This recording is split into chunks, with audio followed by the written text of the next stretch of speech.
Salut à toi, jeune apprenti en mathématiques. Tu as peut-être remarqué, en classe d'histoire ou en allant au musée, de drôles de lettres majuscules quand on te parle d'un roi ou d'un siècle. Par exemple, Louis XIV ou le 19e siècle. Puisqu'on dit 14 ou 19, pourquoi sont-ils écrits bizarrement avec des lettres majuscules et pas les chiffres que tu utilises en mathématiques? Eh bien, parce que ce sont des chiffres romains. En effet, avant que nous adoptions les chiffres indo-arabes pour nos mathématiques, nos ancêtres les Romains utilisaient leur propre système de numérotation. Les signes qu'ils utilisaient alors étaient très proches de certaines lettres majuscules de notre alphabet, que tu connais bien, lui aussi inventé par nos ancêtres les Romains. Regardons-les de plus près, tu vas voir c'est très facile. On utilise la lettre I pour les unités. Un I vaut 1. Le X comptabilise les dizaines. Il vaut 10. Le C représente les centaines. Il vaut 100. Et les milliers, pour le M, il vaut 1000. Il existe en plus un chiffre et deux nombres particuliers. Le V pour 5, le L pour 50 et le D pour 500. Ces nombres particuliers ont une raison d'exister, tu vas bientôt comprendre pourquoi. Pour faire un nombre, c'est très simple. On additionne les lettres les unes à côté des autres, de gauche à droite, comme quand on écrit.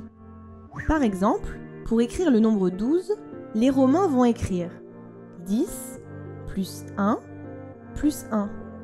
On écrit alors X, c'est-à-dire 10, suivi d'un I, puis encore un I, ce qui donne X et 2i.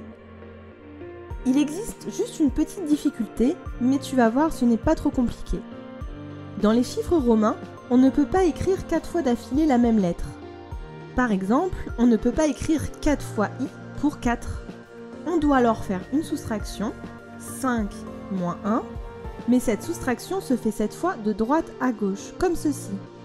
5 moins 1 égale I et V. Tu vois, c'est simple à retenir. Pour une addition, on écrit les lettres de gauche à droite et pour une soustraction, on les écrit de droite à gauche, sans mettre les signes plus ou moins puisqu'ils n'existent pas.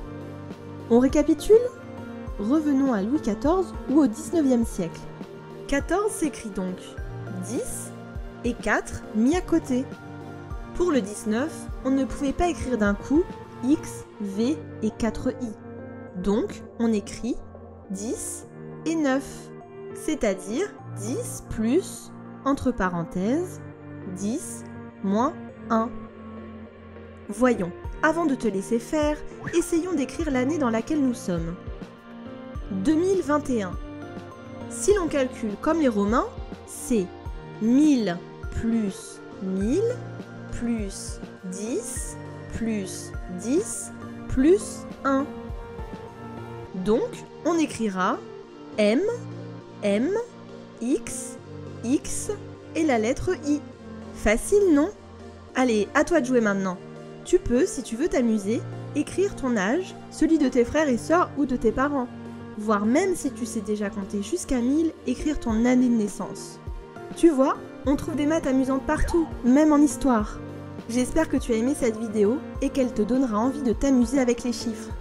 D'ailleurs, tu peux aussi voir ou revoir la vidéo sur les chiffres indo-arabes que tu utilises au quotidien pour connaître leur histoire à eux aussi. À très vite pour de nouvelles découvertes!